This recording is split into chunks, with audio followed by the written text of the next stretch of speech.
వేల మందిని ప్రొఫెషనల్స్ గా మార్చిన ఇనోమాటిక్స్ తో మీరు కూడా మీ డ్రీమ్ కెరియర్ ని ఇప్పుడే స్టార్ట్ చేయండి. Welcome to I dream. నేను మీ సురేఖ. ఈ మధ్య చాలా మంది డయాబెటీస్ బారిన పడుతూ ఉన్నారు. అయితే షుగర్ 150 దాటకుండా ఉండాలి అంటే మన ఎవ్రీడే తీసుకునే డైట్ ఎలా ఉండాలి, రోజు ఏ ఫుడ్ తీసుకోవాలి, ఏ ఫుడ్ తీసుకోకూడదు అనే విషయం ఇవాళ వివరంగా మాట్లాడదాం. ఈరోజు మనతో పాటు ఉన్నారు ప్రముఖ నాన్ సర్జికల్ ఆయుర్వేదిక్ డాక్టర్, సురక్ష ఆయుర్వేదిక్ క్లినిక్ ఫౌండర్ డాక్టర్ పూర్ణ రాజేశ్వరి గారు. వారితో మాట్లాడదాం.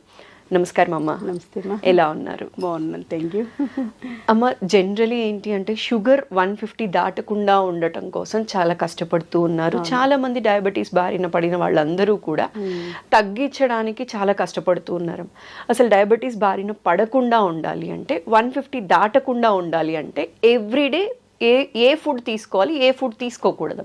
అంటే జనరల్గా ఏంటంటే డయాబెటీస్ అనేది ఈ రోజుల్లో పెద్ద ఒక రకమైనటువంటి శాపం అనుకోవాలి.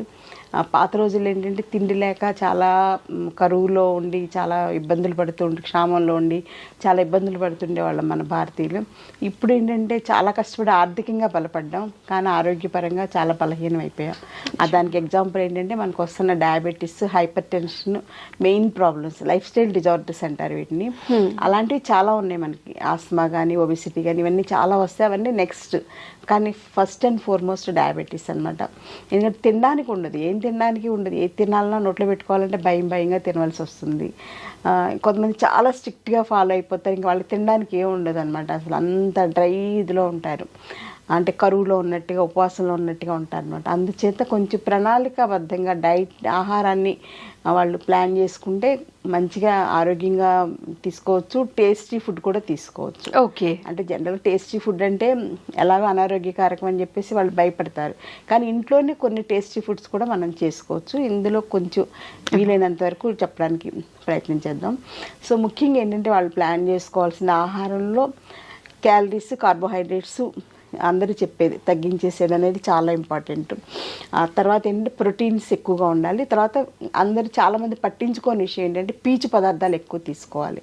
సో ఫైబర్ రిచ్ ఫుడ్, పీచు పదార్థాలు ఎక్కువగా ఉండే ఆహారం తీసుకోవడం వలన డయాబెటీస్ని మనం మేనేజ్ చేసుకోవచ్చు. డయాబెటీస్ తగ్గడం అనేది ఏమి ఉండదు, మేనేజ్మెంటే. మనం మేనేజ్మెంట్ని కరెక్ట్గా మేనేజ్ చేసుకోగలిగితే చాలు అనమాట. అది చాలు. మెడిసిన్స్ ఎక్కువ వాడకుండా, మెడిసిన్స్ వీలైతే లేకుండా కనుక డయాబెటీస్ని మనం మేనేజ్ చేసుకుంటే మోస్ట్ సక్సెస్ఫుల్ పర్సన్ అని చెప్పేసి మనం అవార్డు ఇవ్వచ్చు అనమాట. లేకపోతే ఏంటంటే ఇన్సులిన్ డిపెండెన్సీ అవుతుంది, మెట్ఫార్మిన్ విపరీతంగా వాడుతున్నారు, గ్లైసిఫేజ్ మెడిసిన్స్ విపరీతంగా వాడుతున్నారు, ఇంకా స్ట్రాంగ్ మెడిసిన్స్ కూడా వాడవలసి వస్తుంది.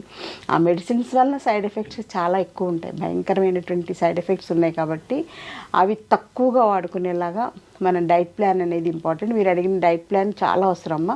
At the same time exercise plan కూడా చాలా అవసరం. ఎక్సర్సైజ్ అనేది మోస్ట్ ఇంపార్టెంట్. థర్డ్ ఫ్యాక్ట్ ఏంటంటే స్లీపింగ్ హ్యాబిట్స్. సో ఆహారం, వ్యాయామం, నిద్ర, ఈ మూడు కనుక కరెక్ట్గా ప్లాన్ చేసుకుంటే, ఆయుర్వేదంలో ఏంటంటే ఒక శరీరం మనిషి ఆరోగ్యంగా ఉంటారంటే త్రిస్తంభాలు అంటారు. త్రిస్తంభాలు ఏంటంటే ఆహారం, వ్యాయామం, నిద్ర. ఈ మూడు కరెక్ట్గా మేనేజ్ చేసుకుంటే ఎటువంటి వ్యాధులు రాకుండా ప్రివెంటివ్ కేర్గా మనల్ని మనం హ్యాపీగా ఉంచుకోవచ్చు, హెల్దీగా ఉంచుకోవచ్చు. అట్ ది సేమ్ టైం వ్యాధులు వచ్చినా కూడా మన మేనేజ్మెంట్ అనేది ఈజీగా ఉంటుంది అనమాట. సో దానికి ఏంటంటే ముందు ఫస్ట్ పాయింట్ డైట్ గురించి చూద్దాం. డైట్లో ఎర్లీ మార్నింగ్ లేచిన వెంటనే మంచినీళ్ళు తాగడం అనేది ఫస్ట్ స్టెప్. వీలైతే గోరువెచ్చటి నీళ్ళు తాగడం. తర్వాత సెకండ్ పాయింట్, రాత్రి కొంచెం పడుకోబోయే ముందు కొంచెం మెంతులు, జీలకర్ర, ధనియాలు నానబెట్టేసుకుని ఉదయం ఫస్ట్ డోస్గా మంచినీళ్ళు తాగడం అయిపోయాక 7-8 మధ్యలో ఈ నీళ్లు తాగేయడం అనేది ఇంపార్టెంట్.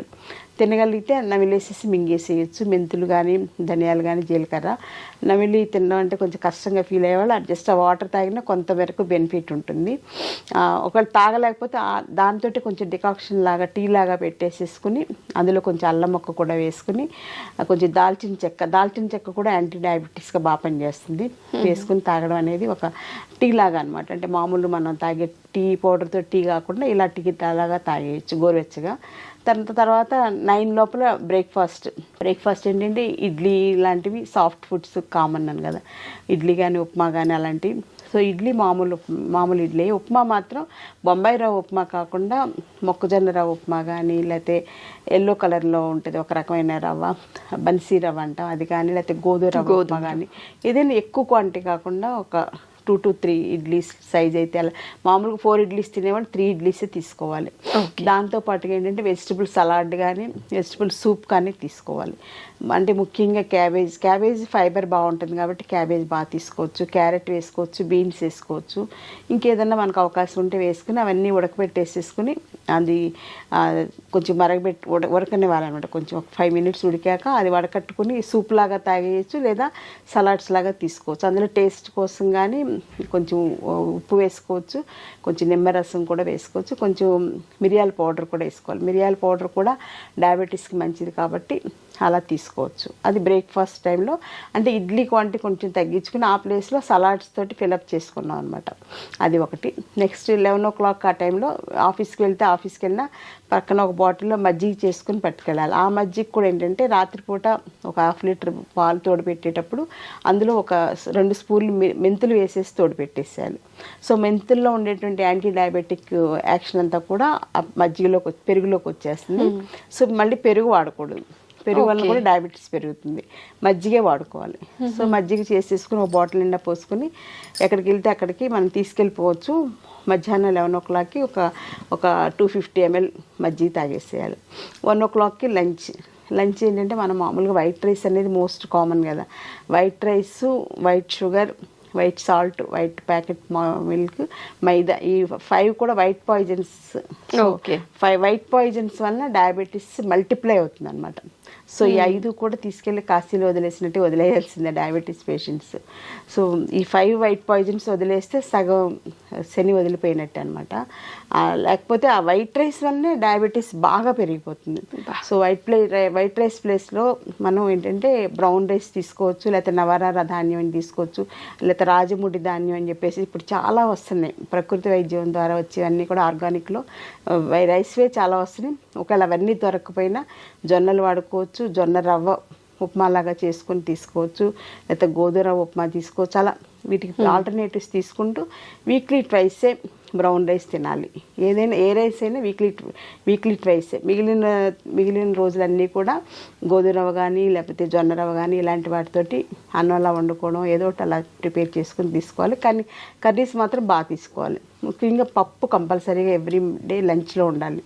పప్పు ఆకుకూర కానీ, పప్పు మునగాకు కానీ, ఏది వీలైతే అది. టేస్ట్ కోసం పప్పు, మామిడికాయ కానీ ఎలా వీలైతే అలాగా. కందిపప్పు కంపల్సరీ తీసుకోవాలి. వారానికి ఒకసారి శనగపప్పు కూడా తీసుకోవచ్చు. ఓకే. అలా శనగపప్పును మనకి క్యాబేజ్ కర్రీస్ ఎలా చేసుకుంటాం కదా, అలాంటివన్నీ తీసుకోవచ్చు.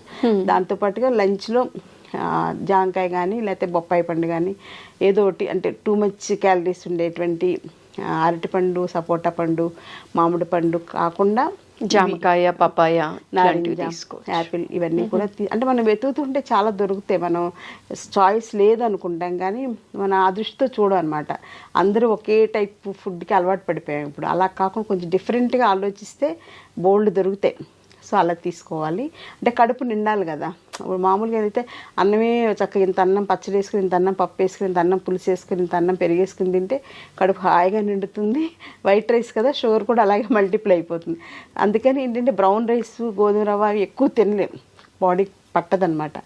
ఆ ప్లేస్కి మనం ఇలా ఫ్రూట్స్ తోటి బ్యాలెన్స్ చేసుకునేలాగా, లేకపోతే క్యారెట్, లేకపోతే క్యాబేజ్ కానీ సలాడ్స్ లాగా ఏదో ఒకటి తీసుకోవాలమ్మా. తర్వాత మళ్ళీ ఈవినింగ్ 4 o'clock టీ కానీ, తర్వాత ఇంకా ఏదన్నా మజ్జిగ కానీ లేకపోతే హెల్త్ డ్రింక్ అల్లం టీ తోటి కానీ అలాంటివి ఏదో తీసుకోవచ్చు. ఏమీ లేకపోతే కొంచెం కొబ్బరి నీళ్ళు కానీ అలా అయినా పర్వాలేదు. కొబ్బరి నీళ్ళు తీసుకోవచ్చు, ఎక్కువ తీసుకోకూడదు, కొంచెం తీసుకోవచ్చు. అంటే న్యాచురల్ ఫుడ్స్ కాబట్టి పర్వాలేదు, తీసుకోవచ్చు. ఆ రకంగా మేనేజ్ చేసుకోవాలి. డిన్నర్ మాత్రం వీలైతే మానేసేయాలి. అంటే రైస్ ఇవన్నీ కూడా మానేసేయాలి. ఒకవేళ తినకుండా ఉండాలేనంటే చపాతీని కొంచెం కూర ఎక్కువ తీసుకోవాలి. తోటకూర కానీ, పొట్లకాయ కూర కానీ, సొరకాయ కానీ అట్లా ఎక్కువ కూర వేసేసుకుని అందులోకి 1-2 చపాతీలతోటి సరిపెట్టుకోవాలన్నమాట.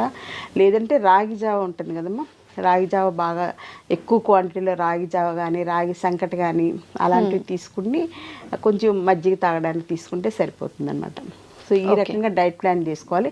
పడుకోబోయే ముందు వీలైతే ఒక 250 ml కానీ 200 ml కానీ ఆవు పాలు తీసుకోవాలి. దీనివల్ల ఏంటంటే బాడీలో కాల్షియం డెఫిషియన్సీ రాకుండా ఇలా కేర్ ఉంటుంది. సో మెయిన్గా మానేయాల్సింది ఏంటంటే బిస్కెట్స్ తినడం మానేయాలి.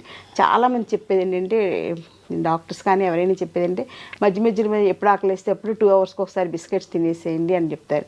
బిస్కెట్స్లో మైదా ఉంటుంది, అందులో ఫ్రక్టోజ్తో చేసినటువంటి షుగర్ బేస్డ్ ఇవన్నీ ఉంటాయి. అలాగే ఆర్టిఫిషియల్ షుగర్ అని చెప్పేసి బయట పంచదార కాకుండా వాడుతుంటారు, అది ఇంకా డేంజర్ అనమాట. అది అస్సలు మంచిది కాదు, క్యాన్సర్ని కలిగిస్తుంది అనమాట అది. సో అలాంటి ఆర్టిఫిషియల్ షుగర్ కూడా వాడకూడదు. వీలైతే మానేసి నోరు అలాగా అలవాటు చేసుకుంటే ఆ చప్పిడిగా అలవాటు అయిపోతుంది. అలా ప్లాన్ చేసుకుంటే సరిపోతుంది. ఈ డైట్ ఇలా ప్లాన్ చేసుకుంటే షుగర్ మీరు అడిగినట్టు 150 దాటకుండా మనం కేర్ తీసుకోవచ్చు. అలాగే ఎక్సర్సైజ్ కూడా చాలా ఇంపార్టెంట్. మన నెక్స్ట్ స్టెప్ ఎక్సర్సైజ్. అలా ఎక్సర్సైజ్ మంచిది కదా అని ఎక్కువ ఎక్సర్సైజ్ చేయడం కూడా మంచిది కాదు. ఎక్కువ జిమ్కి వెళ్ళిపోవడం, ఎక్కువ వాకింగ్ చేసేసేయడం, ఎక్కువ యోగా చేసేసి అతి సర్వత్ర వర్జేత్. సో కొంచెం ఒక 20 to 30 minutes వాకింగ్. చిన్నవాళ్ళు అయితే బ్రిస్క్ వాకింగ్ చేయొచ్చు, కొంచెం పెద్దవాళ్ళు అయితే ఒక మాదిరిగా ఎండ తగిలేలాగా. ఎండ తగలడం అనేది చాలా ఇంపార్టెంట్ శరీరానికి, అదొకటి చాలా ఇంపార్టెంట్. తర్వాత ఏంటంటే యోగా కూడా ఇంపార్టెంట్. యోగాలో స్పెషల్ ఆసనాస్ ఉన్నాయి, పశ్చిమోత్తాసనం, ఇలాంటి ధనురాసనం, ఇలాంటివన్నీ కూడా ప్యాంక్రియాస్ మీద, తర్వాత మూత్రపిండాలు ఉంటాం కదా, కిడ్నీస్ మీద పనిచేసేలాగా ఉంటాయి. అవి స్పెషల్గా ఆయుర్వేదిక్ యోగా డాక్టర్ గైడెన్స్లో నేర్చుకుంటే కనుక యోగా కూడా, రెగ్యులర్ యోగా అనేది చాలా ఇంపార్టెంట్. అలాగే ప్రాణాయామ సెషన్స్ ఉంటాయి, breathing exercises. So breathing exercise అని ఏంటంటే అందరూ అనుకున్నట్టు ఊపిరితిత్తులకి ఆక్సిజన్ అందడమే కాదు, ప్రాణశక్తి కూడా అందుతుంది అనమాట. అందుకే దాన్ని ప్రణవ ప్రాణాయామ అంటారనమాట. సో అలాంటి చెప్పే యోగా డాక్టర్స్ చాలామంది ఉన్నారు. అలాంటి యోగా క్లాసెస్ కూడా ప్లాన్ చేసుకుని 1 month గురువు పర్యవేక్షణ నేర్చుకుని తర్వాత వాళ్ళకి వాళ్ళు చేసేసుకోవచ్చు. సో థెరప్టిక్ యోగా చెప్పేవాళ్ళు కూడా డాక్టర్స్ చాలామంది ఉన్నారు. అందులో డయాబెటీస్ కోసం స్పెషల్గా ప్లాన్ చేసుకోవాలి. సో వాకింగ్ చేసుకోవాలి, ఎండ తగిలేలాగా యోగా చేసుకోవాలి, ప్రాణాయామం చేసుకోవాలి. ఎక్సర్సైజ్ అనేది 1 hour మినిమం.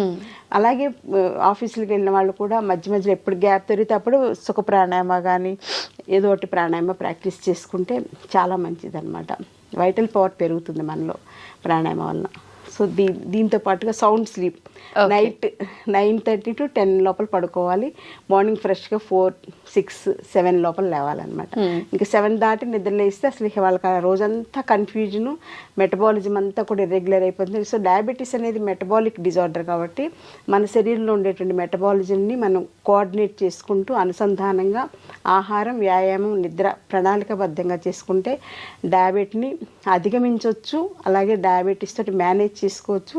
డయాబెటీస్ వల్ల సో మెనీ కాంప్లికేషన్స్ వస్తాయి అన్నమాట. అంటే ముఖ్యంగా రెటినోపతి, నెఫ్రోపతి, న్యూరోపతి, ఇలాంటి కార్డియోపతి, ఇలాంటివన్నీ రాకుండా మనల్ని మనం కాపాడుకోవాలంటే మీరు అడిగినట్లుగా షుగర్ లెవెల్స్ ఫాస్టింగ్లో 150 80% దాటకుండా కేర్ తీసుకోవాలి. అలాగే కొంచెం టేస్టీ ఫుడ్స్ కూడా ఇంట్లో చేసుకోవచ్చు. మనం సపోజ్ బయట చెత్త బిర్యానీ తింటూ ఉంటారు, అలా కాకుండా మనం ఇంట్లో వెజిటబుల్ బిర్యానీ, ఎక్కువ క్యాబేజ్ ఇవన్నీ ఎక్కువ వేసి, క్యాబేజ్ కానీ క్యారెట్ కానీ ఇలాంటివన్నీ వేసుకొని, బీన్స్ ఇవన్నీ ఎక్కువ వేసుకోవాలి, కొంచెమే రైస్ వేసుకోవాలన్నమాట. ఆ రైస్ వెజిటబుల్స్ ఎక్కువ ఉంటాయి అప్పుడు అలాంటి బిర్యానీ మనం టేస్టీగా చేసుకుంటే చాలా బాగుంటుంది అనమాట. బయట దొరికే వాటికన్నా కూడా. బయట ఏంటంటే వాళ్ళు కలర్స్ వేస్తుంటారు, కెమికల్స్ వేస్తుంటారు రుచి కోసం ఎక్స్ట్రా. అవన్నీ కూడా శరీరానికి చాలా డ్యామేజ్ చేస్తాయి. ఎంత అంటే రకరకాల వ్యాధులు వస్తాయి, డయాబెటీస్, ఒబెసిటీ ఇవన్నీ ఎలాగో వచ్చేస్తాయి. వాటిని అధిగమించి క్యాన్సర్ లాంటివి కూడా ఈ ఫుడ్స్ వలన వస్తున్నాయి. కాబట్టి అందులో ఫుడ్స్లో పెట్టేసే కలర్స్ మోస్ట్ డేంజరస్ అనమాట. బయట ఫుడ్స్ 100% మానేస్తే డయాబెటీస్ మనం సగం సక్సెస్ అయినట్టే. ఇంకా మిగిలిన సగం ఇంట్లో మంచిగా మనం డైట్ ప్లాన్ చేసుకుంటే హ్యాపీగా డయాబెటీస్తో కలిసి సహజీవనం చేస్తూ అది మనల్ని బాధ పెట్టకుండా మనం ఆరోగ్యంగా ఉండేలాగా జాగ్రత్త పడవచ్చు. థ్యాంక్ యూ సో మచ్ అమ్మ, చాలా సవివరంగా తెలియచేశారు. నమస్కారం. నమస్తే.